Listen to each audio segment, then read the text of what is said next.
I bought my first 12 string when I was 16. My biggest regret is that I didn't start playing out, recording, writing songs sooner. It's only been going on now for maybe 5 or 6 years because life got in the way. You know, you gotta get a job, as some people say, a real job. You know, they don't understand that music is a real job. If it wasn't a real job, you wouldn't have it. You think it would be easier as you go on? I actually think it's more difficult because you've already covered a lot of maybe genres, a lot of familiar chord changes, and all of a sudden you're going maybe the same keys over and over, like G, D, or C, and all of a sudden you're trying to break those patterns because it's real easy to fall back in those patterns, but then everything starts sounding the same.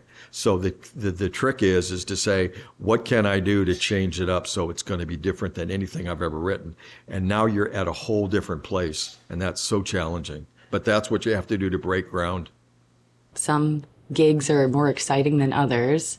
When you have like a 3-hour bar gig, it's not the most exciting creative thing, but if it's good energy in the bar, the patrons are having a good time, then that lifts me up. But if I have something that's more intimate and kind of speaks to me, that is a very exciting boost of creativity and, I guess, appreciation of the music I write for myself. I've been singing most of my life. Like my Uncle Dino, he sang lead in the first church that we went to. And he passed away when I was a kid, so it was kind of like, okay, well, and I would see him sing the lead, and it was just like, you could tell it was just natural. For me, it's always been like he's been an angel just like watching over me, and so it's just like, for me, it's like, I think his voice is just there inside of me because of just, I don't know, the pain and stuff of like losing him and just, you know, the losses that we have naturally in life.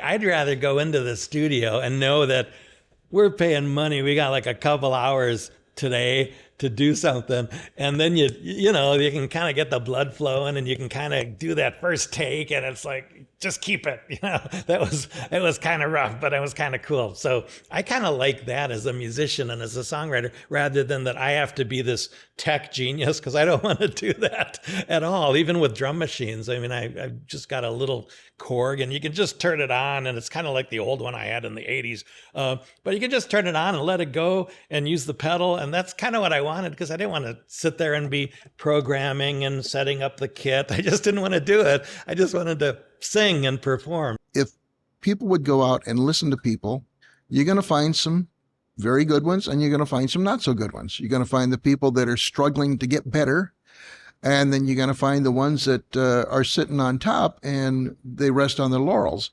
I think everybody who plays and sings can always get better, self included, and we do that by rehearsing and then going out and performing in front of people. Oh, time, what have you done from me now? Oh, time, what have you taken from me now? You stole the spring from my step, and now I just shuffle. I can't see my feet or get my belt buckled. Oh, time, I don't appreciate that.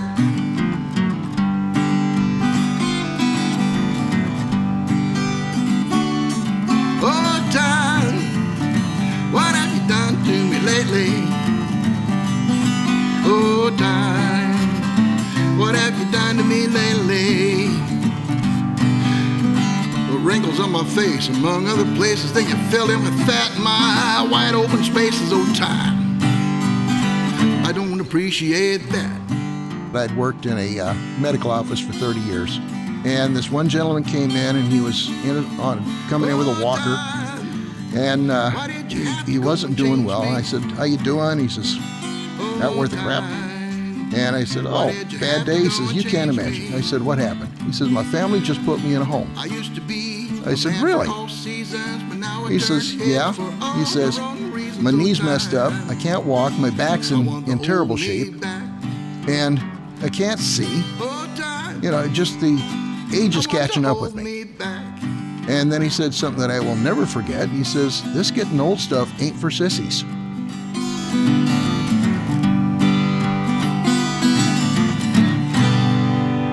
when you think about all the stuff that's happening as you get older, it kind of follows suit. That's what happens. Your body starts to wear down. And I thought, you know what? I'm going to do this, but I'm not going to make it dead serious because it's too funny to. This getting old stuff just ain't for sissies. And so I tried to put a little humor in there to kind of lighten the load of that aging process. I believe you have to be regimented. And as a writer once said, I read it online, is that your wastebasket is your best friend. And if you find something that's worthwhile keeping, you know it. You just know it. You know that you're onto something. And so you have to savor that and embrace it. If I had to choose, a favorite month would have to be May. 'Cause that's when I pick flowers for you most every day. I stroll through the park on a Sunday in June. I smile every step of the way. We all see what happens when love is in bloom. We reach for the stars from where we are. They're not too far. So count me all in. And count me all in. With your tender heart I hold in my hand. It's a gift from above. And you have a way, as only you can, speak the language of love. I know Pinocchio, he was made out of wood, but he was just a marionette. The way we're put together is how God only could reveal himself to someone else like me and you. So count me all in. I have a lot of times a guitar player will come up to me and they'll ask me questions, or they work so much they don't have time to practice or to play or to get better. And here's what I always tell them. I always just say, no matter what level you're at, find enjoyment in it. And if it's 5 minutes in your day, then enjoy that 5 minutes. And if you have 30 minutes, enjoy that. And I know it's a struggle sometimes getting to the next level. We've all been there. I've been there. We all start from zero. And I just say, try to break through the wall and get a little bit better and do it that way. Someone to love.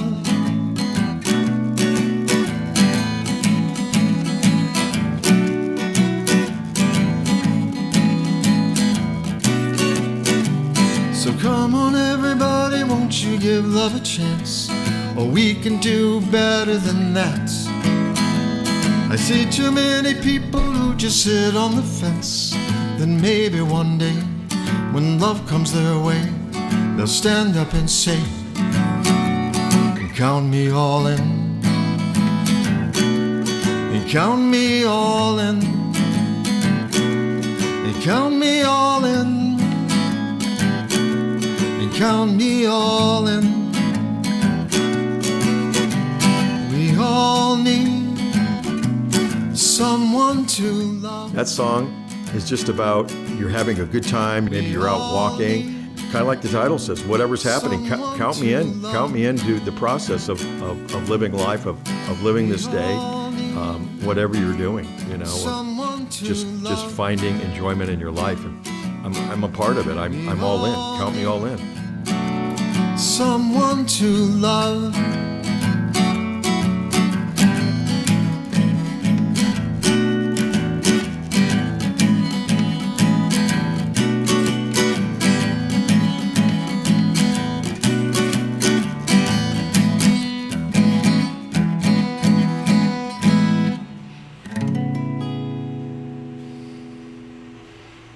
A year ago, we released a CD in Milwaukee, label, of a group I had in the 80s. So we just released this retro CD, which has been kind of fun. So I'm learning Bandcamp and all this other stuff that I should know how it works.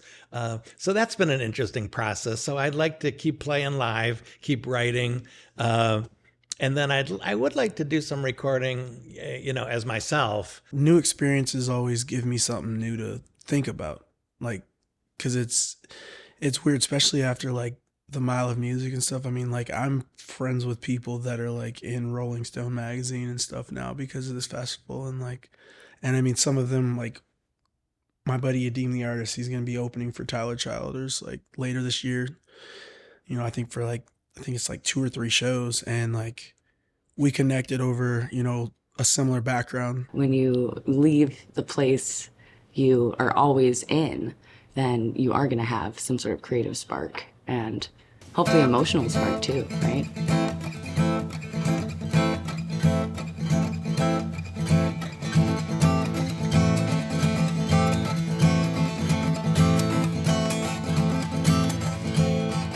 You're so good to me, and I think you know it too. You got me playing little games just to see what you will do. Been thinking about myself, and I think I know too much. I'm banging at your door with all your kind words and such. Tell me now, what am I to do?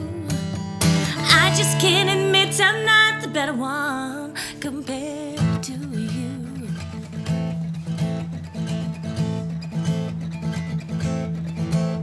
You're the best at everything, hands down you got it all. You can look so big and I feel so small. I've been feeling mighty down, and it's getting pretty deep. You say you should really rest, just try and get a little sleep. Tell me now, what am I to do? I just can't admit I'm not the better one compared to you.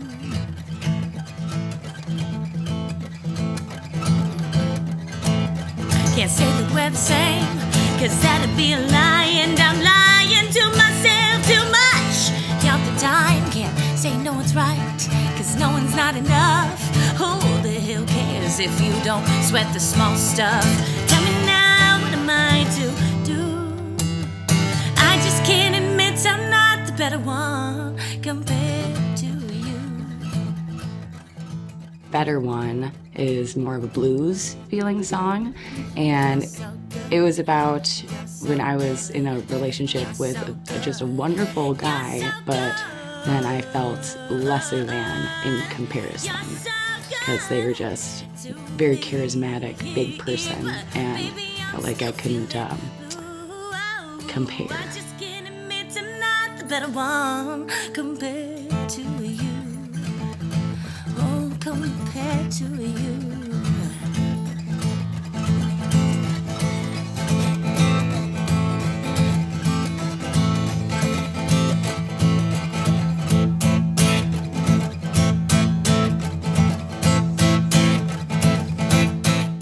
I started writing this song that I'm finishing now. I started writing it probably 15 years ago, and I just didn't know where to go with it. You have a verse and a chorus, and now all of a sudden it's just like, I'm going to finish this, and I'm close to finishing it. Yeah. I've learned like how all the different variations of how a producer just does their thing, or just the different sounds, and like you start to get used to like someone's mixing or they're mastering or whatever they're doing, and it's just like it's such another art form that it's like, you know, I can go on Spotify and be like, hey, this is the idea that I have, or something, like this is what I'm hearing, but if that's not what you're hearing, you know, you go with that, and it's like you're like, damn, like never mind, like I really do enjoy what you just did there.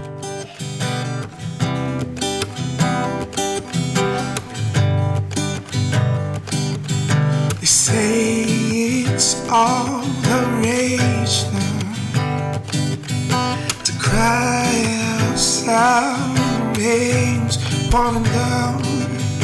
Before they said it was cool, I felt just like a foolish child. But then came a day I was messing around, and I stopped caring what others thought about me.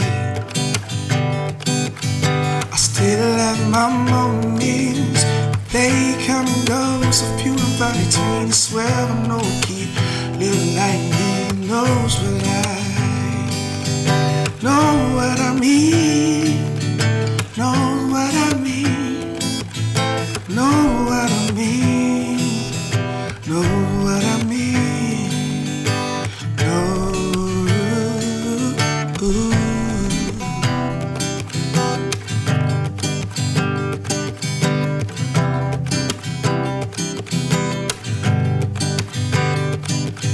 See, growing up, I was confused about me. People questioning each and every little bit because I didn't fit what they need or ever seen before. Don't care anymore. See, now my focus is with the children.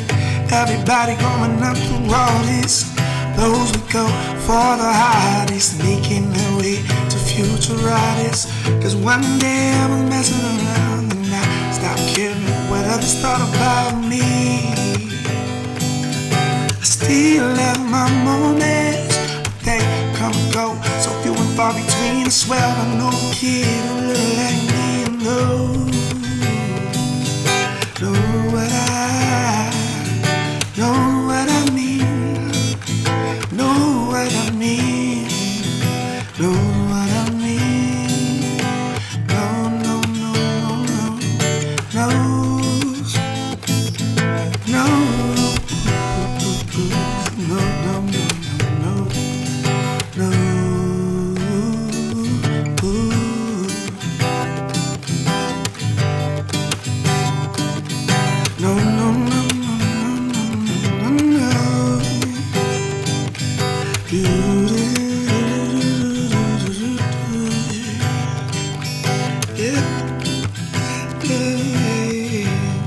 Somewhere in your inner self, it's something that's almost indescribable. It just kind of happens. A painter on a canvas will just all of a sudden throw paint on and go from there. Songs kind of come from the same place. You're not really sure. It's actually kind of magical. A lot of times I will wake up in the middle of the night and I've got lyrics running through my head. And if I don't get up and write them down, they're gone. When this started happening on a regular basis, my wife would get up I'd wake up at 2:30, 3 in the morning. And I'd go out to the kitchen, turn on the light, sit down at the table with a pad and start writing. And she would come out and say, "What are you doing?" And about that time, the train of thought is broken. So now I gotta, put it all back on the tracks and start moving again. And a lot of times it's not in the same direction, but it's in the same track. But it's not, you've reached that junction where the train tracks separate, and occasionally the song will go in one way when I had intended to go in another way. A lot of people don't understand artists outside of artists because people don't understand the behind the scenes stuff a lot.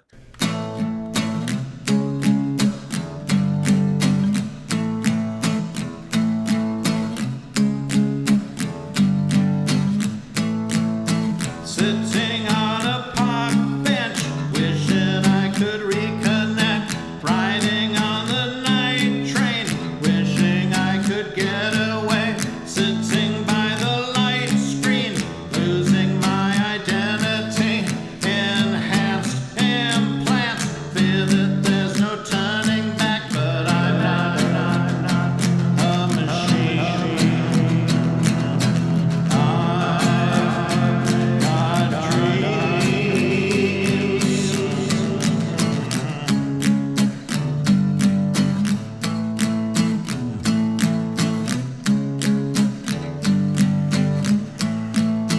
I bought a life vest, hope it's not an albatross. Jenny works the night shift, scanners can see through her dress. Smart car, smartphone, answer for you on their own.